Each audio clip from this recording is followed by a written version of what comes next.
Lee Kaiser was born in Minnesota, was in Milwaukee, Wisconsin in the 1980s, and is a wildlife ecologist who has lived in various communities throughout the Americas. He has worked on permaculture projects, natural building endeavors, hosting and organizing events and retreats, performing surveys for conservation investigations, agricultural and natural medicine initiatives, conducting artisanal essential oil distillation, taking part in music production, volunteering in educational workshops, and generally participating in cultural, scientific, and international exchanges. Lee met Dennis in 2016 when they were both in Minnesota, and their mutual interests in Amazonian and Andean ecology and ethnography have kept them in contact over the years. Lee experienced episodes of psychosis while working intensively with plant medicines and is endeavoring to integrate those life-altering occurrences into his journey by finding ways to connect with and provide support for people who confront similar situations. He currently lives with his partner in Argentina and has primarily lived over the last decade in Colorado, Minnesota, Peru, and Mexico. His travels and experiences in foreign lands, as well as in living with people from many different cultural backgrounds, have allowed him to dive deep into a broad range of fields and settings, while having also staying plugged into some broader networks of connectivity and interdisciplinary explorations. Lee, it's a pleasure to welcome you to the Brain Forest Cafe. Thanks for having me here, Dennis. It's great to be with you. Despite all our technical challenge, we have overcome them. And it's great to have you. Hopefully the gods of tech will smile upon us for the rest of this meeting. Having read your bio just now and read it several times over, you've done a lot. You're a very hard person to classify because you've done so many things. Yeah, I've tried to keep busy. That's for sure. I've always had a lot of broad interests. Always been more of a generalist than a specialist. So yeah, after I finished school and I started traveling, that kind of opened my eyes to a lot of different things, and I just started exploring, trying my hand in different fields, and I wear many hats, you could say, I guess. I don't cleanly fit into a lot of the categorical boxes, you could say. Well, that's a good thing. Yeah. I'm kind of the same way. I've always been an interdisciplinary type of person, but you've lived in many communities, and you have from your bio and other material of yours that I've read, you have a great sensitivity to nature and our place in it, and you have worked with different communities to try and foster those relationships. And I liked very much the essay that you posted, that you gave to us, which we will post on the podcast, from your time at Novalis. So maybe you could start there. And how did you get involved with them? Was that your first experience living in a jungle environment with a community, or? It was, yeah. I lived in the jungle. I got to know the jungle in Costa Rica in 2007. And so I did a study abroad exchange program. And that was my first kind of introduction to the jungle and kind of getting to know what it's like to inhabit the jungle and spend time research, and just to explore the jungle a little bit. But I actually like living full time in the jungle and being a part of a community in that type of setting was, in fact, in Peru. Yes, in this place called Novalis, which is in the southeastern corner of Peru. It's kind of by the border with Brazil and Bolivia, where the three countries meet.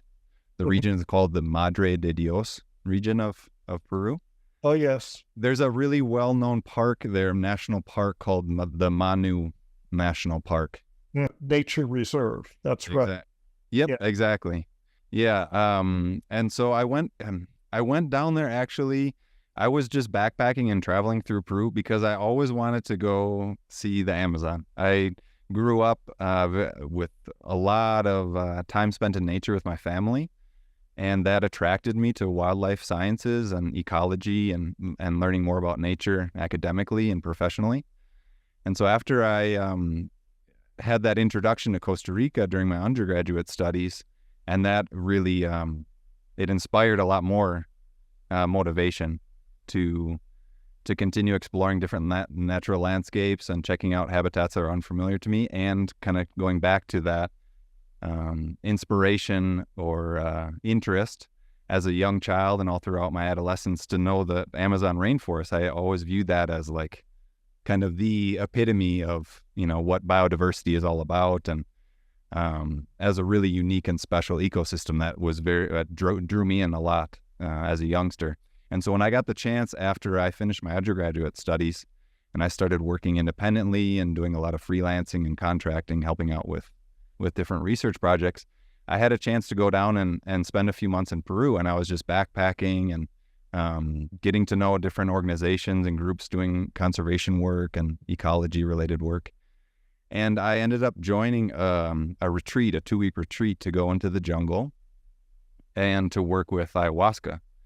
That was my first experience with any kind of plant medicine or any kind of psychotropic, psychedelic substance, which also that had been something that had been speaking to me and generated a lot of interest. The years leading up to that as a young man and in my early 20s, kind of naive or a little bit ignorant of that that world, that landscape, referring to psychedelics. I didn't have any kind of like experimental phase with psychedelics as a young man recreationally. And so that was my introduction actually to psychedelics. It was through, I wanted to see the Amazon and go, you know, into that potent source of biodiversity and get to know it from that side, from nature, and the ecology side of things, and also culturally, and working with the curanderas, working with the people who come from that jungle, from that region, learning a little bit about how they interact with and work with the jungle plants there and organisms. And then I wanted to have an experience of getting to know that world a little bit, doing some, it was kind of a spiritual quest, I guess you could say. And so that was what brought me down to Peru, and that was my introduction to living in the jungle. That was my introduction to living in community, really, as well. Being a part of a communal project. It's a retreat center. It functions as a retreat center, but there's kind of, you know, like a family, a core group of people that helps take care of the facilities and welcomes the groups and, you know, is just there to be support. And so I ended up staying on, and I went back and returned and helped out and volunteered and, you know, just did different programs with them and supported them and had amazing experiences down there, and really, felt a very close connection with a lot of the people involved there, and that kept drawing me back. And so I spent maybe 4 or 5 years total kind of coming and going back and helping out, and it's a really special place, and it was a really beautiful experience for me, very transformative also. I was 27, I think, when I went there, and so it was at a time when a lot of things were shifting and opening up, and it was a very special experience for me. Certainly, it's an important time of life for anyone at that stage of life. But it seems to me that your experience with plant medicines in some ways was not typical for, you know, a person from our culture. Usually, I know in my case, and I know in many people's cases, you know, we got interested in psychedelics before we came near any tradition of psychedelic use in an indigenous context. And then, of course, our experiences motivated us to try to make those connections and have those experiences.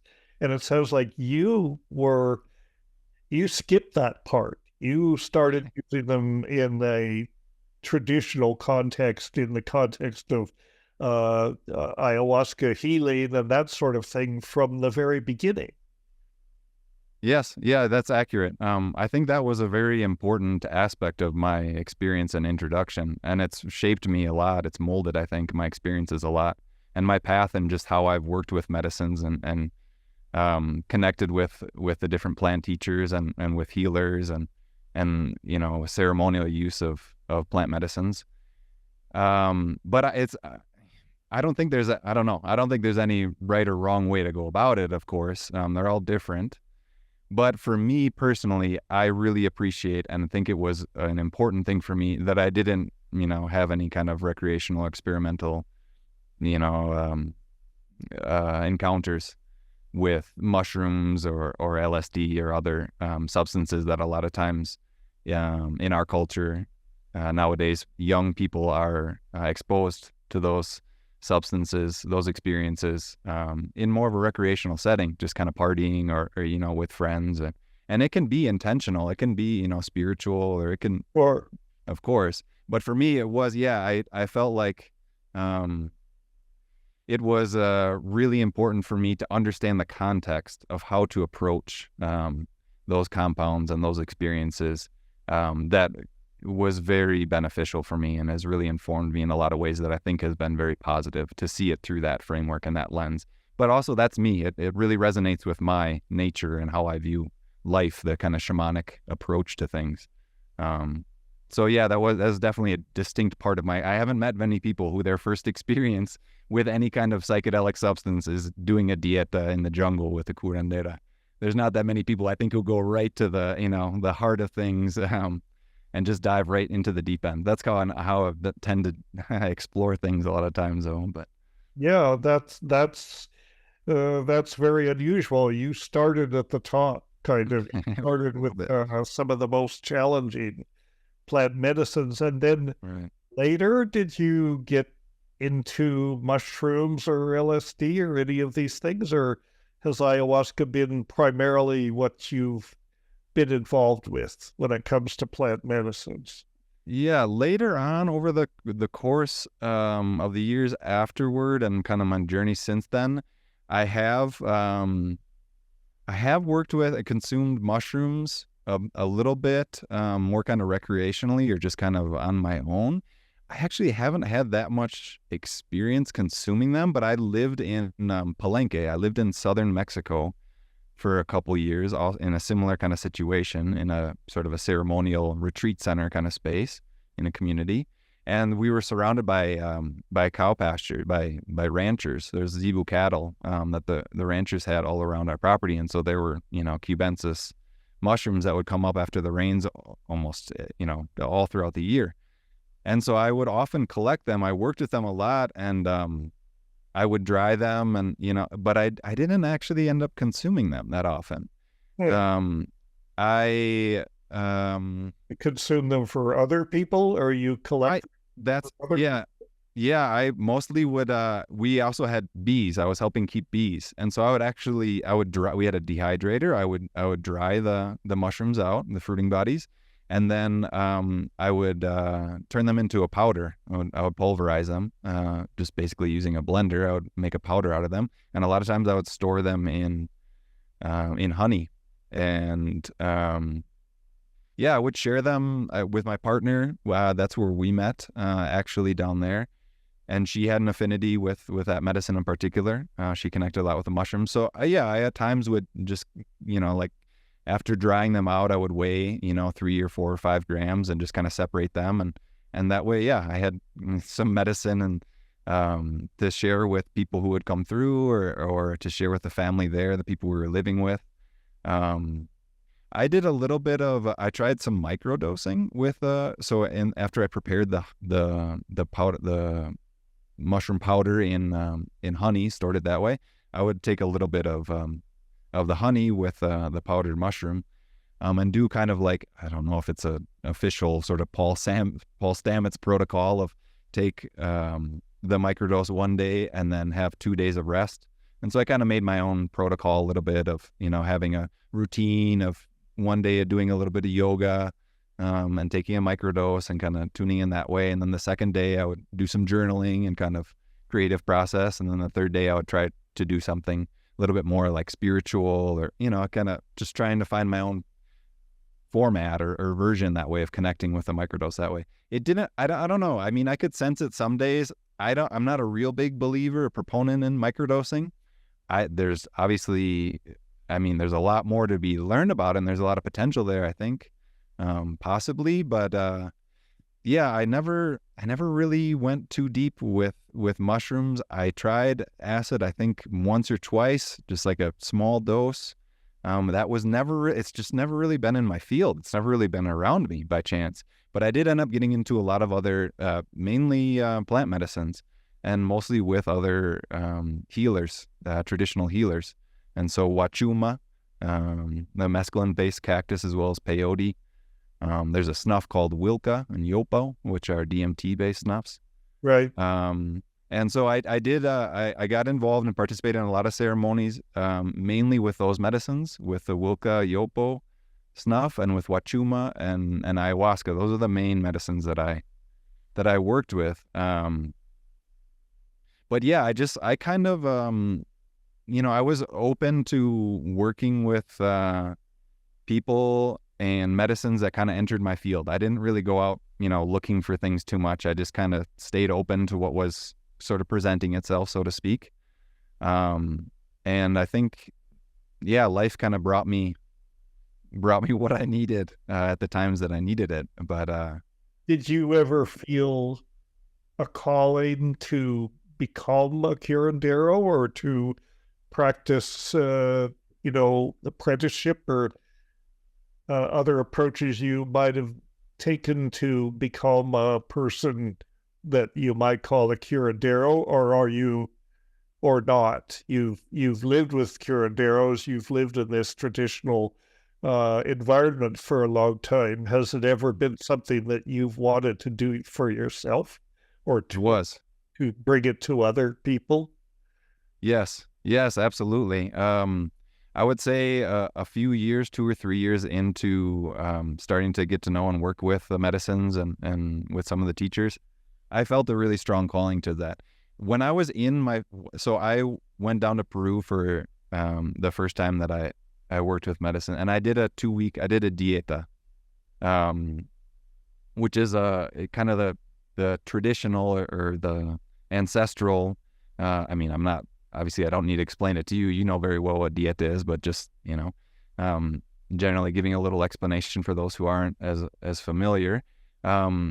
The dieta process is kind of how the teachers in the jungle, the curanderos, learn with, and are doing their experimentation, so to speak, using a scientific term, learning how to work with the plants, receive the messages, the healing from the plants, and just kind of go into isolation, sort of dull out, quiet out all the other distractions and other concerns of life, and go into the jungle to do kind of deep personal work. And each healer, I think, each tradition, each culture, they all have their own kind of framework, and they do it a little differently. But the general idea is you go into the jungle, go into isolation, clean up your diet, just simplify everything, and just try and, establish a direct connection with one plant at a time.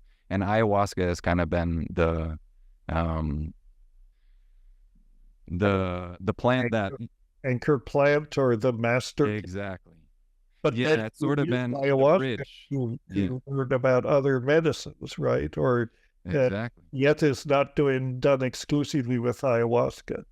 Absolutely, yeah. A lot of times the ayahuasca is sort of like the portal or the bridge or the connecting point. The place where this retreat center called Novalis, and the people that I was working with, their approach and their philosophy was not to drink medicine during the dieta. You're just working with the plant that you're there to learn from or heal with, work with. And so we had a ceremony. There was a ceremony before you went into isolation, before dieta, and you were consuming ayahuasca then.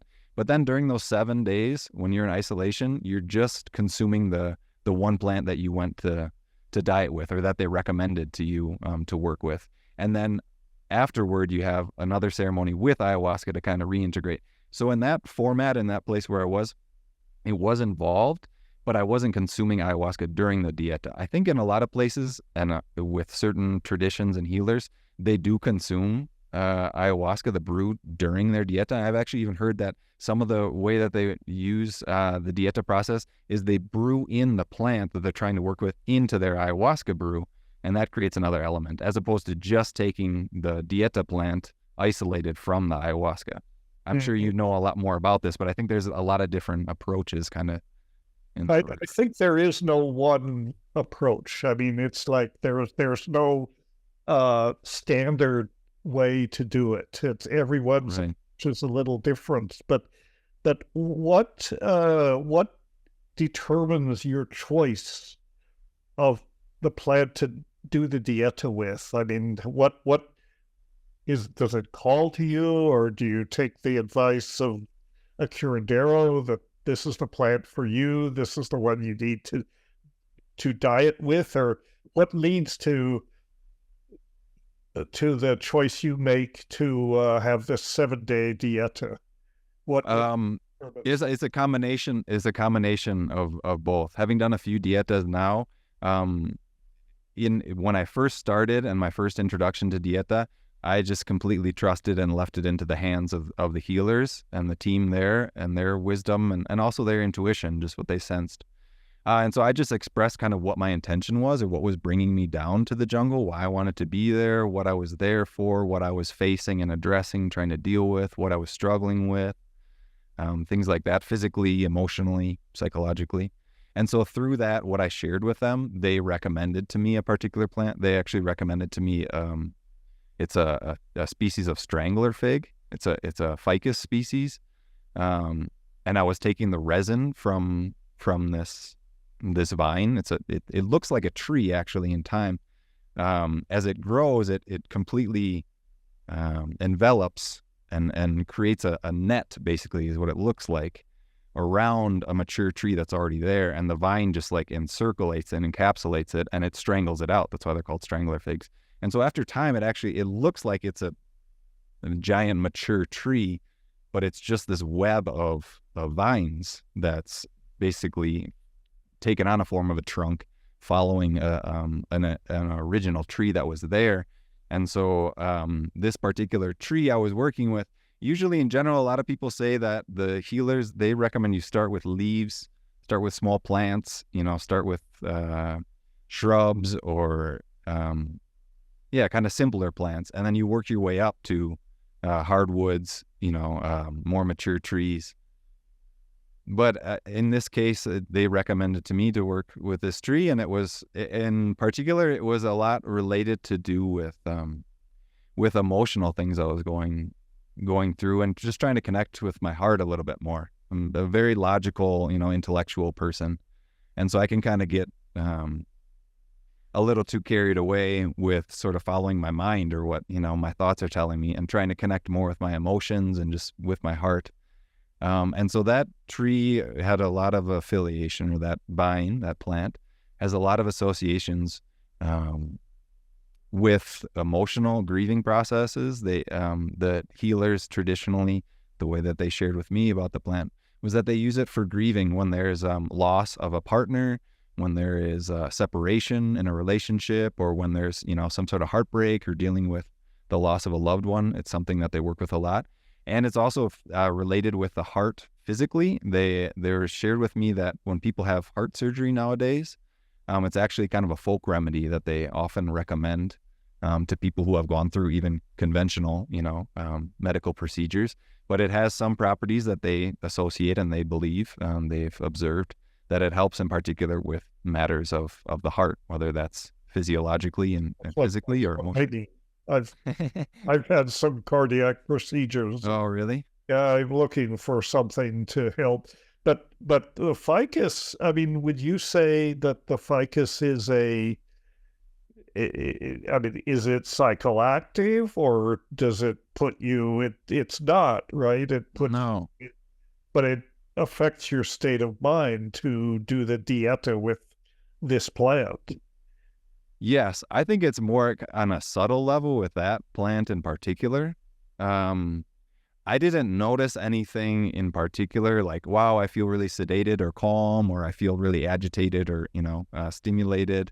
I didn't notice any kind of physiological effect. But some of the dieta plants, yeah, they're psychoactive or psychotropic even. Some of them have their own the jungle healers, they work with everything, Many different. exactly. Everything is potentially a tool, a healing ally. And so, yeah. How many of these plants have you done dietas with? How many? I've done 3 dietas. Okay. Yeah. All And each so time with a different plant. each time with a different plant, and actually each time with a different healer as well, which is not necessarily conventional, yeah, or even recommended. But kind of tying back to your original question, when I went into that first dieta and when I was doing this work kind of with this medicine and connecting with my heart, I got brought back to some things from my childhood during that experience, that retreat and that dieta. And I always wanted to study medicine when I was a young boy, when I was growing up. I had a lot of cancer in my family, especially on my mom's side. I lost many relatives as a young boy from cancer. And so I really wanted to be an ecologist when I was a little kid. An oncologist. I wanted to be a cancer doctor. Yeah. Right. And so when I went and I started my undergraduate studies in university, I was on a pre-med track and I was studying medicine. But I changed to wildlife ecology and became a biologist, actually in large part because of that Costa Rica semester abroad that I mentioned to you. That really opened my eyes to a different aspect of science that was much more alluring to me. Studying medicine in the university at that time, at least in that setting, in that program, was very dry. It was all laboratory book work. I wanted to help people, work with people. I wanted to heal. I wanted to help provide healing options for people with cancer. That was my real deeper intention. And it wasn't working for me. It wasn't speaking to me. I wasn't getting to the root of kind of what was attracting me in university. And so I kind of diverted. I tried natural sciences and exploring biology a little more, and went to Costa Rica, and that just really opened my eyes. And so when I went back, I lived several years as a biologist and worked, professionally, kind of getting experience and developing my career a little bit that way. And then when I went to Peru, I was kind of reminded of that. It sort of brought it back to me and kind of confronted me again, life in some way, with that intention or with that motivation that I have. And so that reawakened, and that made me think in that moment, was like, oh wow, yeah, this could be a different alternative as well. Like this is medicine to me. This is healing. This is something that's very beneficial. I think would be good for a lot of people. And so I thought maybe there's some way I can kind of reroute myself and get back a little bit to medicine and healing, but more through a shamanic or folk medicine, herbalism kind of lens.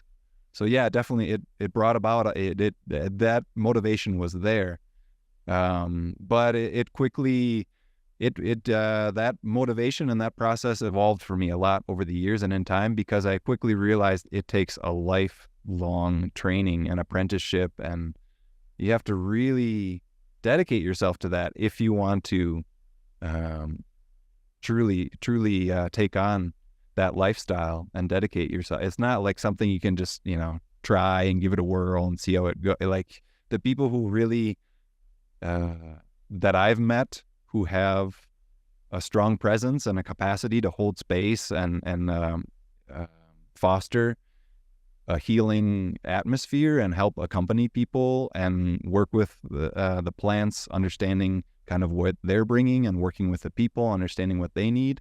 To really dedicate yourself to that, you have to be fully committed. And I couldn't do that. And so I kind of stepped away, and that transformed for me in time. And I saw it more as a passion and something that I could participate in actively, but not in the sense of kind of holding space, serving medicine, kind of being someone to facilitate those sort of experiences. Right, right.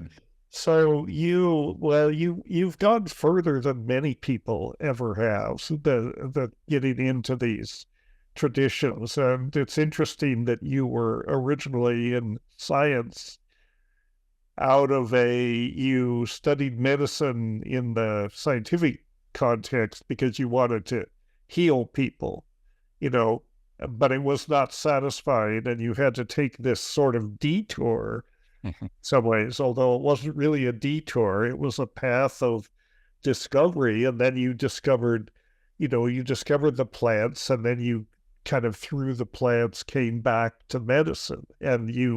So you came to understand healing in a much more holistic, comprehensive way than you would have if you had stayed in medical school and become a doctor. I mean, I'm sure you would have been a great doctor, because you're a passionate and intelligent person. But I've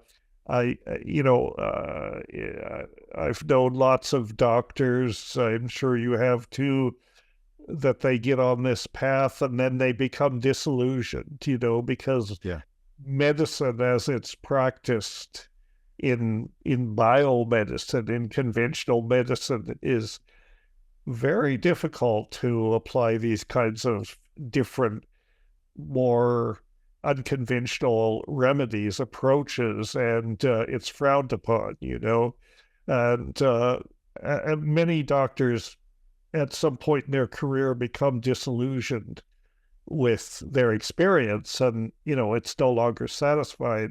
Sounds like you escaped that fate and you discovered something much more satisfying, and you continue this work. Is that right? Yeah, absolutely. As you mentioned in my introduction, I did go through some experiences that really were very challenging, traumatic, difficult for me to face and to sort of integrate, understand how to deal with them. So my involvement in this kind of work, in ceremonies and retreats, different things like this, has evolved a lot and kind of ebbed and flowed through time. But it's still absolutely, I'm very actively participating in a lot of communities and places where this is a very central part of their work. And I'm a big proponent. I'm a believer. I think they're very important medicines. I haven't been working with medicines, participating in ceremonies, consuming medicines for about the last, I don't know, it's been about 2.5 years, I guess, or 3 years, due to these circumstances when I had psychiatric concerns that came up. And so since then I've taken time and kind of stepped back, but I'm still very much involved, supporting, keeping in touch with people. And I have been connecting a lot over the years with people who do sweat lodges, or inipis, they call them in Lakota, or temazcal, we call them in Mexico, which is another ancestral, traditional ceremony that has its medicine, its healing properties. But typically in the traditional context, plant medicines are not consumed in those sweat lodges. And so it's another form of ceremony that I've connected very deeply with, and still it brings me to similar. So these psychotic episodes, if you want, characterize them that way, or prolonged experiences of dissociation from reality. Right. Has that made you feel like you can't work with medicines anymore? Did you see that as a warning that maybe you should not be taking these medicines, or do you feel like you could go back to it? Do you want to go back to it, having had these experiences? And if you'd rather not comment on these things, because I know this is very personal, but I'm just curious, how do you sit with it now? Having these, not only these tremendous healing experiences under your belt, but also these experiences of how the medicines can completely disrupt a person's sense of self, and that's sort of the point, when you take these things. But it's, when you don't come back, or it takes much longer to come back, then that can be alarming. Absolutely. Yeah, no, I'm very happy to share about kind of my approach or perspectives on things and how I've processed that. Because I think it's really important to talk about. I think it's important that we have a lot of different voices and frames of reference and different ways of relating to and understanding these processes and experiences. I don't personally believe that it was like a warning, or I was being punished or told, this is something that's not for me. I interpret it as, and this is again where I'm at now, this could evolve. It just was, I had too much going on. I mean, these are complex situations. There's a lot of factors involved. Oh, Yeah, exactly. And so my experiences when I had, we can call it a psychotic break. We could call it an episode of the schizophrenia. You could, kind of like, I think you referenced in your book, The Brotherhood of the Screaming Abyss. Like, was it your experience in La Chorrera with your brother? Was that an alien encounter? Was that a shamanic initiation? Was that a psychotic out? It's like, it kind of depends on the framework, how you interpret it, and it can have many different ways of understanding what was experienced and where that came from. But for me, in my experience, and I do relate to you in a lot of ways in that sense, I viewed it just as I fried my circuit board. I was too stressed. I was involved in too many things. I had too much going on in my personal life. I was just under a lot of stress in my relationships, professionally.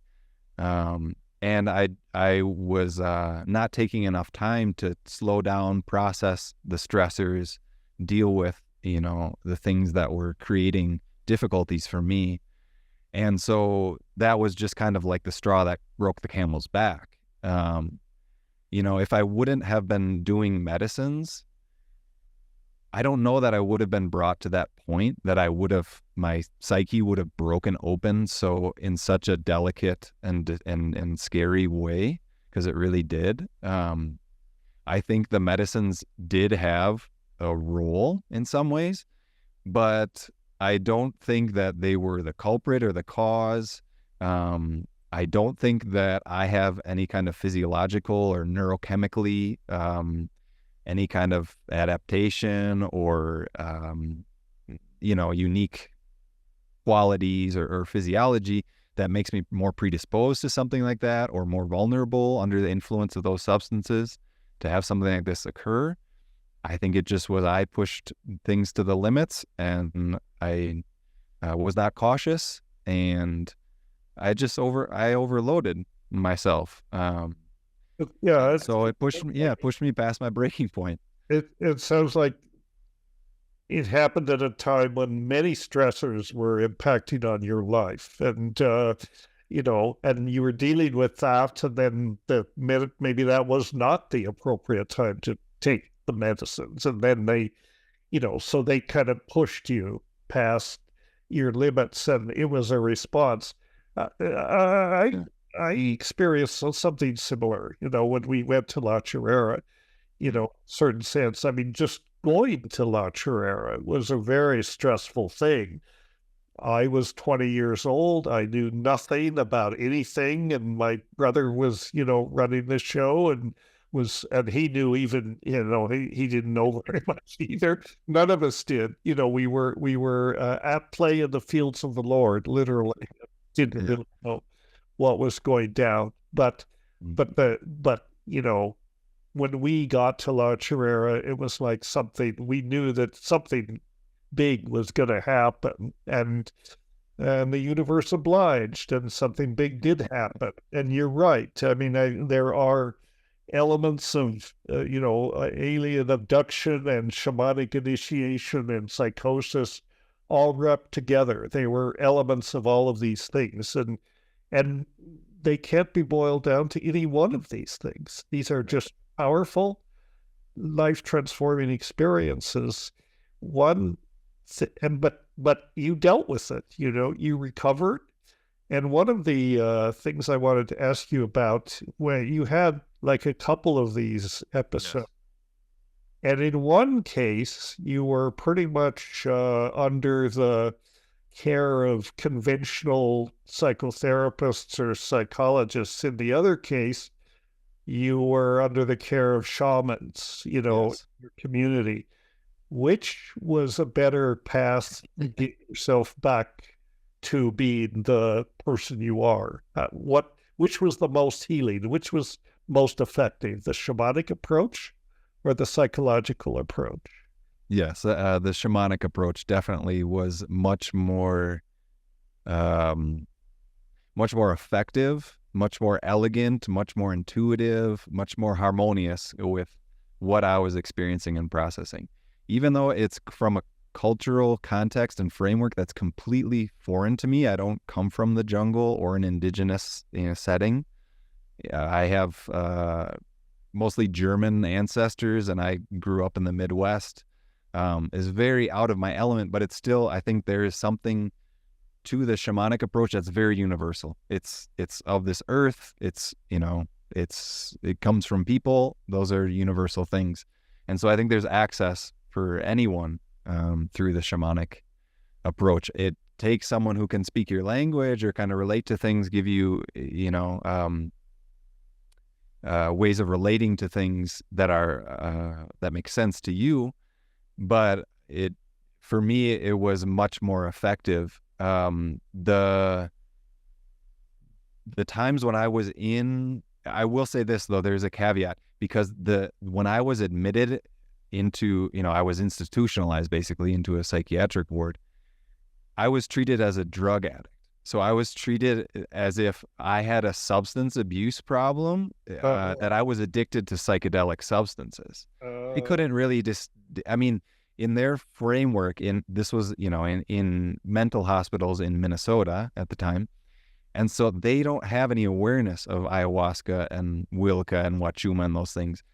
They don't differentiate in terms of categories and the substances between something like PCP or crack cocaine and ayahuasca. And so I was treated as if I had a substance abuse issue, and it was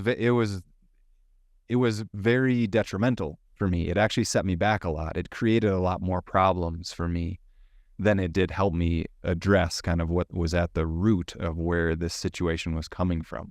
I was dissociated from reality. I was not in my body completely. I don't know how you want to express that, but I was sort of like I was in a blackout phase. Like there was not, memories weren't registering. I was not coherent. I was very unlike myself, very violent and combative, disruptive, just a real pain in the ass, I'm sure, to be around. Very difficult to deal with, which is why I was admitted in the first place, because I just was out of control. But when I was with Shipibo healers, so people who come from that tradition. I was with two brothers who I have a personal relationship with. I knew them already, and so I had trust, and there was confidence there and familiarity with them. They knew me. But again, like I say, they're coming from a whole different world and cosmovision, reality, framework than I am. Their consciousness was developed in a very different way than me, but still, how they were approaching me and the situation, the predicament I had gotten myself into, resonated a lot more, made a lot more sense to me. Of, hey, this is a person who's going through a crisis. It's kind of like I guess you could call it a rite of passage, or like just a big transition in their life. And I wasn't able to process and understand how to approach that situation. And because of that, I kind of dissociated through my actions and through ceremonial use of plants, through the stresses and things that I was involved in, and all those different factors brought me to that place. But when I was hospitalized and in mental hospital, the way that they saw it was this person is abusing substances and they have an addiction problem and they're a drug addict. And so for me to like understand what to do with it's the same situation, but the one perspective is, okay, this person's going through a crisis and a big transition and they need, to be supported and learn how to process things. And the other one was, okay, this person is doesn't have their dose, hasn't gotten their daily dose. And so they're itching to, deal with that. And it didn't get back to the root cause at all of seeing me as a person and dealing with what is the deeper context here, on that level. I'm just gobsmacked in some ways.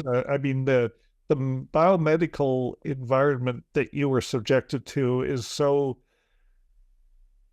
totally inappropriate. And if they thought it was a drug abuse problem and you're taking psychedelics, they're completely ignorant about psychedelics. I mean, we know that psychedelics are not addictive. That's absurd. People don't get addicted to psychedelics, and they're approaching it. So they look at it from that framework, which is completely inappropriate. And I'm appalled at how ignorant in this day and age, the therapists can be. I mean, hopefully now that psychedelics are becoming accepted more for therapeutic use, people like this are getting educated. I mean, I doubt if those people are, but there are certainly people in the psychiatric profession that know how to use psychedelics and understand that the right approach is effectively the shamanic approach, whether you call it that or not. There needs to be a appropriate setting for these experiences to happen, and the therapist needs to understand where the patient, if you want to use that word, is coming from. And it helps if they have their own experiences of psychedelics, and then they can understand it. I mean, the situation you were in the clinic in Minnesota, I'm surprised. It just sounds like it was very harmful, basically, and not a healing environment at all. I mean, you recovered, but it had little to do with anything they did for you. You recovered yourself. You found your center and reconstituted yourself. Yeah. Is that pretty much how you see it? Yeah, absolutely. That's what the feeling that I'm left with as well. I mean, I appreciate their support and what they were trying to do. I think they were very well intentioned, but just very misinformed. But it's very surprising to me as well, Dennis. I was really shocked at how ignorant they were, just completely unaware. It's like, it's not that they didn't know the ins and outs of ayahuasca. They were not, just completely unaware of what ayahuasca was. It was just another drug. I mean, they just classified it with the heroin and PCP and all of these things they don't understand about. Well, I'm surprised that you were able to escape that and effectively, heal yourself, because that's what you're forced to do. And it raises the question, if shamanic approaches could be integrated into psychiatry for situations like this, psychiatry could be much more effective than it is now. As it is, it's kind of a crapshoot, especially if the therapists are working, from that perspective. I mean, they certainly need to educate themselves about, there are different approaches to it, and it could be more effective. So, but now you, I mean, you're completely healed. You're back together. You're obviously totally, I don't know, I wouldn't say normal, No. None of us are normal beyond the portal too many times. But a functional person, I mean, you're oriented to place and time, and Yeah. you, I mean, you're certainly not psychotic at this point, and you've been through all this. Do Yeah. you feel any calling to take psychedelics again, or is it just when the opportunity presents itself, if it seems appropriate, or is it like, no, I'm not going there again? How do you feel about that? I feel for the time being, no, I'm not going there again. But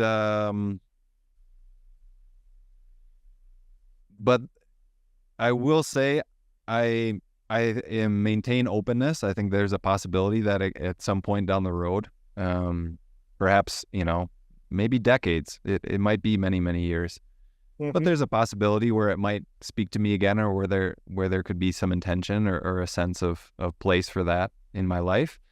But I don't feel any calling as it stands now. And I think that'll be the case for many years right now.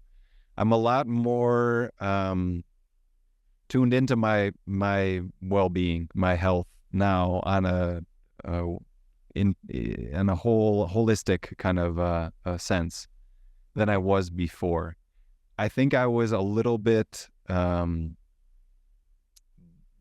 of cavalier or blasé in some ways about my mental health before, which I'm really grateful for those experiences, how they brought more awareness to that for me, the necessity of taking care of my mental health.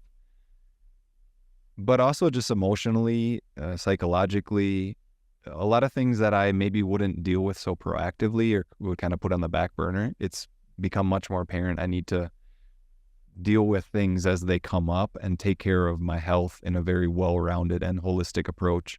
Mind, body, soul, spirit, emotions, and my family, my partner, my work, all the different elements of my life. And so I just think for now, it's good to really be rooted in that. I work with a psychiatrist who is trained as an infectious disease specialist. She's a medical doctor, but she lived several years in India and studied Ayurvedic medicine and their approach to psychiatry through Ayurvedic lens, as well as in Iquitos. She lived in the jungle in Peru for a few years and studied with curanderos in the folk medicine there in the jungle, and learning also how they deal with mental health and with psychological conditions. And so she has been accompanying me and helping me and giving me some support. And the framework that she brings through Western medicine and also through Ayurvedic medicine and through jungle modalities has really reinforced that to me stress is the most crucial thing. If you eat really well and get good sleep and take care of all the other little things, but you're really stressed, all your systems are just going to go haywire regardless. Doesn't matter how well you're taking care of yourself. So that's a big thing that I've kind of become much more attuned to, and just noticing, sometimes I get really stressed and I need to take extra time to decompress. We're not going to live stress-free lives. We have to learn, I think, it seems, we have to learn how to process our stress, deal with our stress, find outlets, find ways to manage our stress. It sounds like this person had everything you need. I mean, that's the therapist you should have had. Exactly. She understands jungle medicine, she understands Ayurveda, and she understands conventional psychiatry as well. How did you discover this person? It sounds like that was a real find, and in some ways that person was a healer for you. Absolutely. This person, her name is Valeria.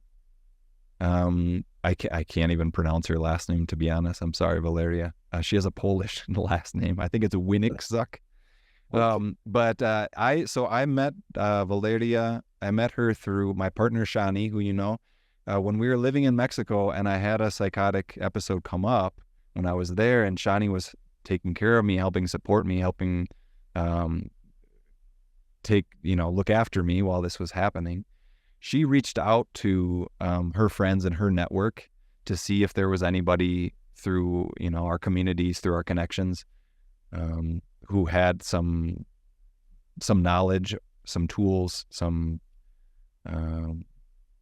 way that they could contribute or help provide support for Shani, give her some feedback and some more tools to be able to address the situation. And through our friends, actually, she had my partner Shani had a friend who worked with this psychiatrist, with this particular MD, and so she recommended her to me. And actually, what happened was she gave Shani advice, was kind of consulting her and kind of giving her some recommendations because at that time I wasn't going to the bathroom at all. I wasn't sleeping. I wasn't eating. And so she was trying to really help Shani to get me to just get back to normal, biological functions of sleeping and eating and elimination. And so that's how she first kind of got involved in my life and the situation that I was in, dealing with this psychotic episode. And when I processed things and got out of I was hospitalized after this situation. When I got back from the hospital and was processing things, I ended up reaching out to Valeria and getting a hold of her and asking her to come in for some consultations and spend some time with her. And that was really valuable for me. Her feedback, and like you said, her perspective, having the Ayurvedic, the jungle medicine, and the Western, allopathic model. Is it in Minnesota or? She actually, no, she's Argentinian. Oh, okay, she is there. Yep. Well, that's good. It sounds like we were very fortunate to make that connection, and Shani made it for you. And I've met Shani. She's a wonderful person. I'm sure you are grateful every day that she's looking after you and that you're partners, because she just has a wonderful energy about her and seems like a very caring and nurturing person. And we all need that, right? Yeah. We need a good partner. And so that's a wonderful thing. I'm so glad that you guys are still together and sharing your life's journey together. I think it's great. Yeah. Thanks, Dennis. Appreciate that. You've been so in the process of working with these different communities and so on, and spending time with these communities, a lot of them they're basically offering retreats and so on for tourists. A lot of it's about that. Or not necessarily? No, not necessarily. I wouldn't necessarily describe it as that. There is that element of it. But more than that, I would say it's aimed for people who have a particular intention or motivation. Not necessarily just tourism. It's more designed for people who want to incorporate the medicines or ceremonies kind of into their lifestyle. Right. Whether that's something more, like just as far as their own personal practice, or whether that's something that they want to get more involved in, actively working. I don't mean tourists necessarily. Yeah. These are serious seekers, right? People that are really right. For some spiritual, something satisfied spiritually, but generally they're outside the community, or the communities. Yes. Are creating spaces and opportunities for people to come and explore these plant medicines, which is not, effectively they're tourists, but they're serious tourists. They're not the way you normally think of a tourist as someone who is separated from the culture, either from the camera lens, or they're not really part of it. They're observing it. These are people who want the immersive experience of actually to, experience the life and culture of these folks, and these communities do that. Absolutely. Yeah. No, that's a good description. In that sense, there are people coming from outside of the community and the culture there. They're tourists in that sense. But just as you say, people who have a little bit more they want more active participation, or it's not just, okay, let's go on a trip and see, what kind of things we can get up to and do the sightseeing. It's not that kind of like ecotourism. Right. But because there is that element, I'm sure you've seen over the years, especially nowadays, how it's changed. There is ayahuasca tourism. There are people who go down just, they just want to experience it, and they go down just to drink the medicine, and it's like a little getaway. And that's great. I think that's a good thing that some people can do that. I think it's delicate. It has to be done in a good way. There's a lot of issues that can become very sensitive in that process with the local people and the groups that are receiving tourism from that nature, and kind of the financial and economic, socio-political implications. But when it's done right, I think it is in a lot of places. I think the intention there is good. I think those, ayahuasca tourism opportunities have a purpose, and some people get positive benefit out of them. But I mean, if it's too accessible, if it's too, I don't know. It's kind of a slippery slope for me. I don't think it's for everyone. It is there are many moving parts to it. There are lots of things about it that are beneficial. I've seen many people in the retreats that I've organized, it's changed their lives. It really has been beneficial. Not everyone. There's no, people come down, they seek these experiences. There's no guarantee that they're going to, have their lives changed in a profound way. Probably most of them don't, but some do, and they really return to their previous lives, or perhaps they change their previous lives in important ways. So there's definitely benefits for the people that seek these things out. And I guess the trick is to make sure that the community also benefits, so that it's a reciprocal thing, and it's tricky. It's a tricky area. I don't condemn ayahuasca tourism or organizing retreats for people to have these experiences, because I think they're important. And, I'm guilty. I've helped organize these things, but I don't feel guilt for it. I feel that, at the time I knew less about it than I know now. That doesn't mean I wouldn't necessarily still have ayahuasca retreats. We have to achieve a balance. It's a complex issue, but you don't feel that ayahuasca tourism, if you want to put it that way, is destroying the culture or destroying the plants, or is a threat to these things, or do you? I don't personally view it that way. Mm-hmm. I understand. Yeah, I certainly have heard people express that perspective, and I understand where they're coming from.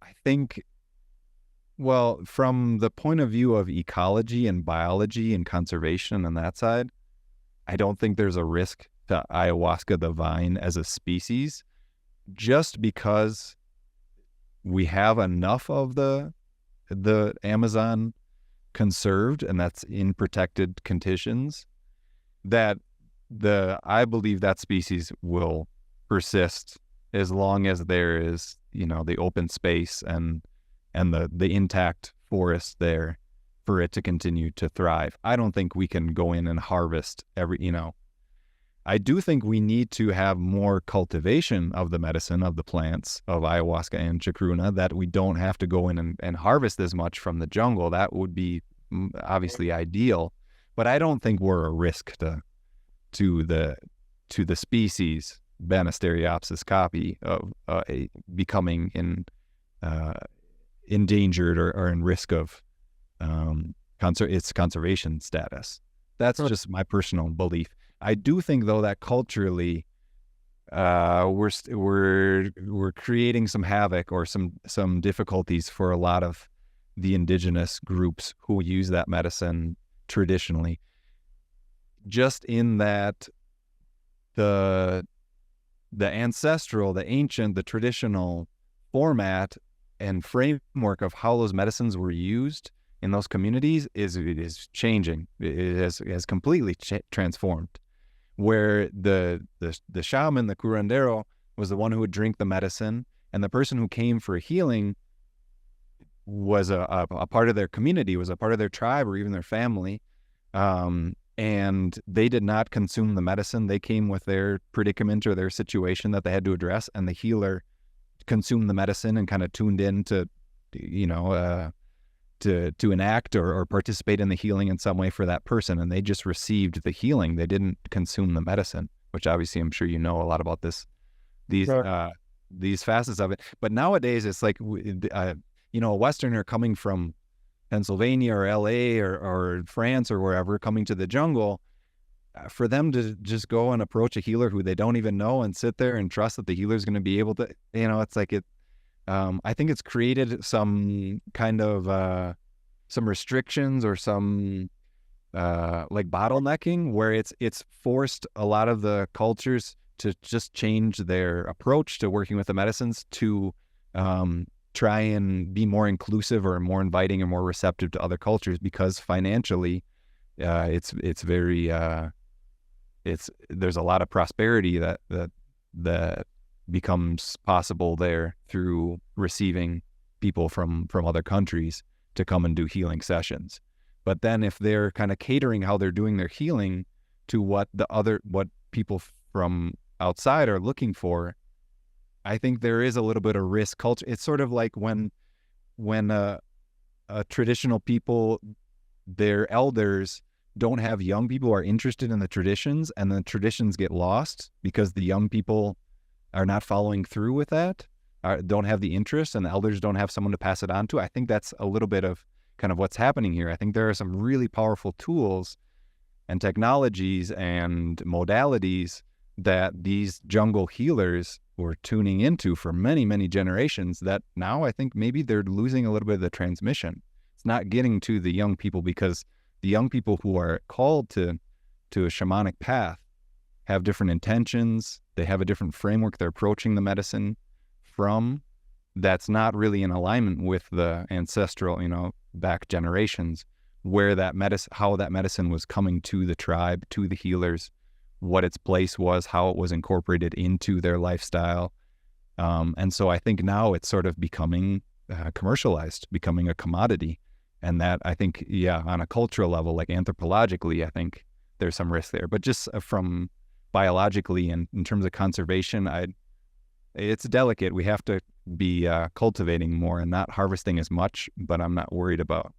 Maybe with peyote or something like that, it's a little different. There's more susceptibility and vulnerability, but peyote is much harder to make sustainable. But you're right. I mean, tourists, the traditions will change, and they'll change in response to the market, basically. Tourists have expectations. They're not going to come to Peru to watch somebody drink ayahuasca.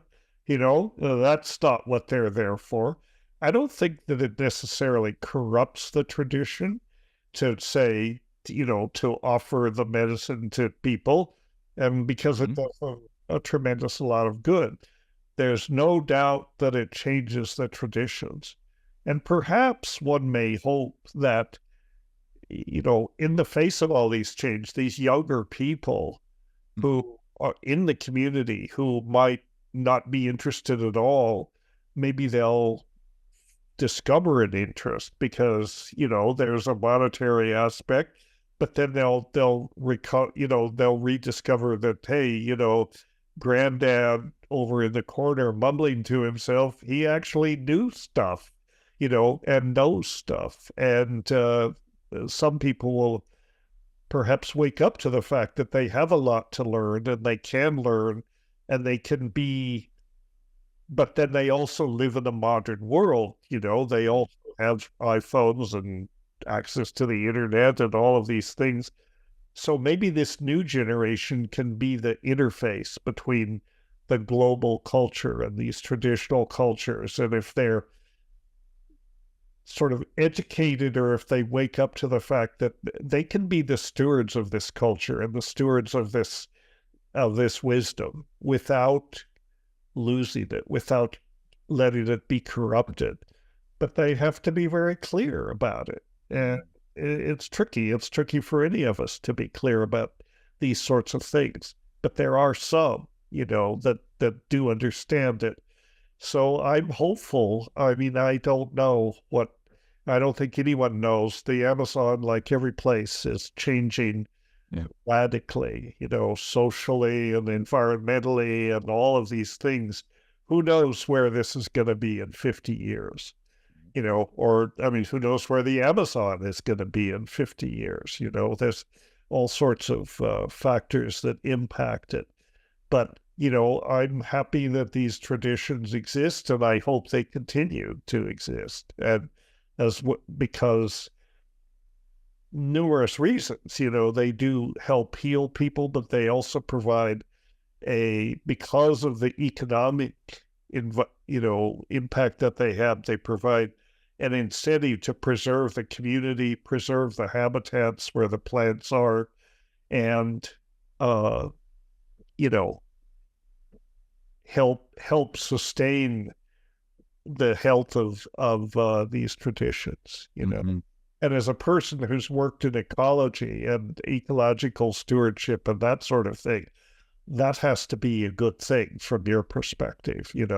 I wish there were more people like you. You have one foot in each of the cultures, and you can be an important bridge and spokesman for bringing these cultures together. Yeah, well, I appreciate you expressing that. I think there's a lot of good points you brought up. I would certainly agree. I don't think it's necessarily a bad thing. I just think from the cultural standpoint, there's change. Things are evolving and changing, and that's how it goes. I think there still will be people who are relatively isolated and uncontacted, and they'll continue with their traditions the same way. But you're right. I think it's good that some of the young people maybe see other sides of things, have other interests, other things that draw them towards it, and perhaps that will reveal, allow them to engage with their culture, their traditions, their elders in a way that will open things up, that they can participate more actively, perhaps maybe where there wasn't as much motivation for them before. But now that they see things and how Westerners or people from outside of their culture are interested in those traditions, maybe that will, spark a little bit of inspiration for them. So you're right. I think that's a good thing as well. But it's all evolution. It's all, changing and growing and adapting, and we need as much adaptability and as much capacity to learn on the fly, to learn from our mistakes, and be flexible, be open-minded. And I think these tools and these modalities, these resources are really valuable for us. They're really important. They seem to right, pretty generally speaking, for most people, elicit a little bit more consciousness, ecologically, socially, just taking care of one another, taking care of ourselves, taking care of our planet a little better. So right. I definitely do appreciate that. I liked what you wrote in that piece you shared with me that we're going to post. You talked about coevolution a lot, and one word you didn't use, but I think it's appropriate in this context, is symbiosis. That's a word that I like too. But coevolution and symbiosis are really two sides of the same coin. Sure. And what we're involved with here is, with these plant medicines, have been for thousands of years, is the coevolution of these species. We are symbiotic partners, with plants like ayahuasca and mushrooms and these things. We learn from them. They provide benefits for us, and hopefully they teach us to be a little wiser, and better stewards of the environment, kinder to each other, kinder to the environment, all of these values that we aspire to. Plant teachers are catalysts for this. So in that sense, they're coevolutionary catalysts for our learning. I mean, they don't call them plant teachers for nothing. Right. You learn from them. So, Yeah. You've been in it. You've come to this honestly and have learned uh, from your experiences, and now you're in a position to share that with others. So, And I think actually it's touching back on something that you mentioned when I was sharing a little bit about my experiences in mental institutions and my process there dealing with psychosis through that framework is something that I'm kind of inspired. I don't know how this will play out, if it will play out, but I think it would be good for people like myself or people in situations, people who have gone through situations like that, to go back and kind of check in with the institutions, and maybe you can't, directly go and have a conversation with the people who are assigned to your case, for me in particular, but to be a part of that dialogue and that process to say, hey, there's other things in, Western psychiatry that we can look at or approach or have other frameworks or perspectives that would help inform and create better models to be able to help people, engage with people, support people through these healing process, through these difficult experiences. And that's something that motivates me because I can speak the language a little bit through a scientific lens and through a medical lens.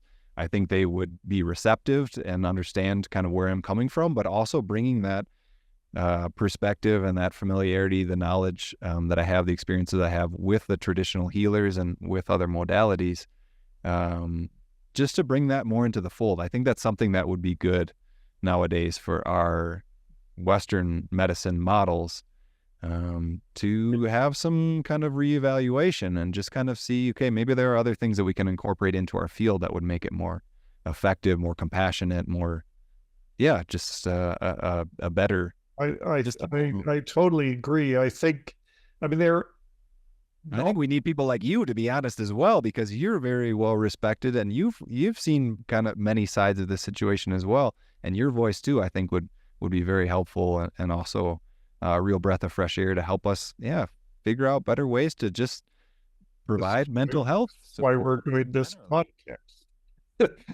and things like this. But I totally hear what you're saying.